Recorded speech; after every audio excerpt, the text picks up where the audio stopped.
ములుగు మండలంలోని ఇంచర్ల ఎంఆర్ గార్డెన్లో ఉమ్మడి వరంగల్ ఖమ్మం నల్గొండ ఎమ్మెల్సీ ఉప ఎన్నికల సన్నాహక సమావేశం జరిగింది. కాంగ్రెస్ పార్టీ ములుగు జిల్లా అధ్యక్షులు పెడాకుల అశోక్ అధ్యక్షతన ఈ సమావేశం నిర్వహించారు. ఈ కార్యక్రమానికి ముఖ్య అతిథులుగా రాష్ట్ర పంచాయతీరాజ్ గ్రామీణాభివృద్ధి శ్రీ శిశు సంక్షేమ శాఖ మంత్రి సీతక్క మరియు పట్టభద్రులు ఎమ్మెల్సీ అభ్యర్థి తీన్మార్ మల్లన్న పాల్గొన్నారు. ఈ సందర్భంగా మంత్రి సీతక్క మాట్లాడుతూ సోనియా గాంధీ ముఖ్యమంత్రి రేవంత్ రెడ్డి పట్టుభద్రుల ఎమ్మెల్సీ అభ్యర్థిగా మల్లన్నను గుర్తించేందుకు ప్రత్యేక ధన్యవాదాలు తెలిపారు. ప్రశ్నించే గొంతు పట్టభద్రులకు ఆత్మ బంధువు తీన్మార్ మల్లన్న అని మంత్రి సీతక్క కొనియాడారు.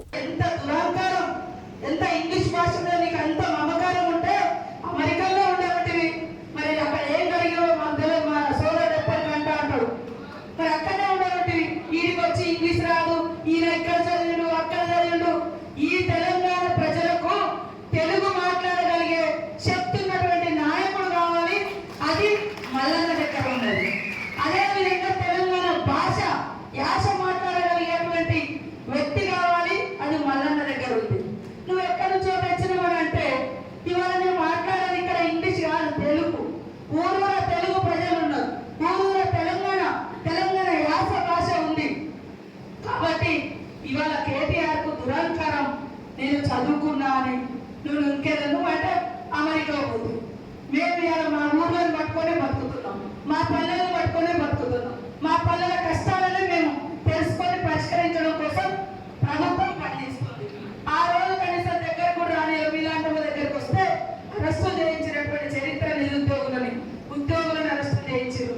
ఈ రోజు సెక్రటేరియట్ లోకి ప్రతి ఒక్కరు కూడా పోయి ఉద్యోగులు నిరుద్యోగులు వాళ్ళ సమస్యల మీద కలిసేటువంటి అవకాశం మరి రేవంత్ రెడ్డి గారి ప్రభుత్వం ఇచ్చింది, కాంగ్రెస్ ప్రభుత్వం ఇచ్చింది.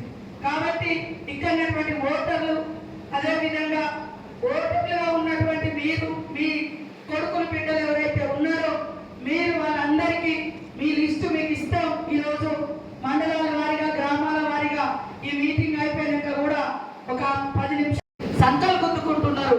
కాబట్టి ప్రజలు, కార్యకర్తలు అలాంటి వాటిని ఎక్కడికక్కడ తిప్పికొట్టాల్సిన అవసరం ఉందని కూడా ఈ సందర్భంగా తెలియజేస్తా ఉన్నాను. మల్లన్న విషయానికి వస్తే ఇక్కడ ఉన్నటువంటి వాళ్ళందరికీ ఒకటే, ఇంతకుముందు ఎన్నికలలో యూత్, ఉద్యోగులు, నిరుద్యోగులు వాళ్ళ తల్లిదండ్రులను ఒప్పించి మెప్పించి కాంగ్రెస్ పార్టీకి ఓటేయించారు. కానీ ఓటేసినాక కూడా కాంగ్రెస్ పార్టీ ఇవాళ బడ్జెట్ చక్కగా లేకున్నా మరి ఇచ్చినటువంటి ప్రతి హామీని నిలబెట్టుకుంటున్నాం. ఇవాళ వర్షం పడి మొలకలు వస్తే ధాన్యం కొట్టున్నాం. ఇవాళ మీరు పేపర్లలో చూడండి, టీఆర్ఎస్ బీజేపీ నాయకులు పోయి పరామర్శించి ఎక్కడ సంచులలో మూటలు కట్టినాక పోయి మొలకలు వచ్చినాయి అంటున్నారు. అరే మొలకలు వచ్చినాయేమో మేము కొట్టున్నాం కదా, వాళ్ళు సంచులు కట్టిరంటేనే అమ్మడానికి, అమ్ముకోవడానికి రెడీగా పెట్టినటువంటి ధాన్యాన్ని ఆల్రెడీ కొంటూనే ఉన్నారు. ఒకే రోజు అందరూ కొనగలుగుతామా? కానీ వీళ్ళ ప్రభుత్వంలో కొనలేక ఇవాళ మరి ప్రతి చోట ప్రతి ఒక్కరు సన్న బియ్యం అడుగుతున్నారు. సన్న బియ్యాన్ని కూడా ప్రోత్సహించాలని మొదటి విడతగా సన్న బియ్యాన్ని ప్రోత్సహించడం కోసం బోనస్ ప్రకటించాం. మన దొడ్డు బియ్యం ఎక్కడ అడ్డంలే, వాళ్ళ లెక్క వరేస్తే ఊరియాని ఎక్కడ అనలే. దుర్మార్గంగా దుష్ప్రచారాలు చేస్తారు. వాళ్ళు మనుషులు అయితేనేమో వాస్తవాల మీద మాట్లాడతారు, మనుషులు కాదు యంత్రాలు. ఇవాళ మనం దొడ్డు బియ్యం ఎక్కడ అనలే, వద్దు అనలే. దొడ్డు బియ్యానికి కూడా ఉంటది, కానీ ఇప్పుడు అవసరం.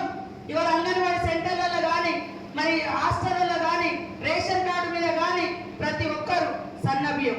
మన ఊళ్ళలో పోతే చూస్తేనేమో బియ్యం సన్నగా కనబడుతున్నాయి, వండుతే ఎట్లుండేది ముతక ఉన్నాయి ఈ టీఆర్ఎస్ పాలనలో. అందుకనే రేవంత్ రెడ్డి గారు ఆలోచించి సన్న బియ్యాన్ని కూడా పండించాలి, ప్రోత్సహించడం కోసం ఫస్ట్ మన గ్యారంటీలో వాళ్ళకు వర్తింపజేద్దామని మాట్లాడితే దాన్ని కూడా ఏదో డ్రామా చేసే ప్రయత్నం చేశారు. కానీ రైతులకు అర్థమైంది, సన్న బియ్యమైనా దొడ్డు బియ్యమైనా ప్రభుత్వం కొంటది. కానీ ప్రోత్సహించడం కోసం ప్రోత్సహించి మరి ఇది అవసరం ఉంది కాబట్టి ఫస్ట్ మన గ్యారంటీని దానికి వర్తింపజేయడం జరుగుతుంది. దీన్ని మాట్లాడితే కూడా ఇవాళ తప్పుడు ప్రచారాలు చేస్తా ఉన్నారు.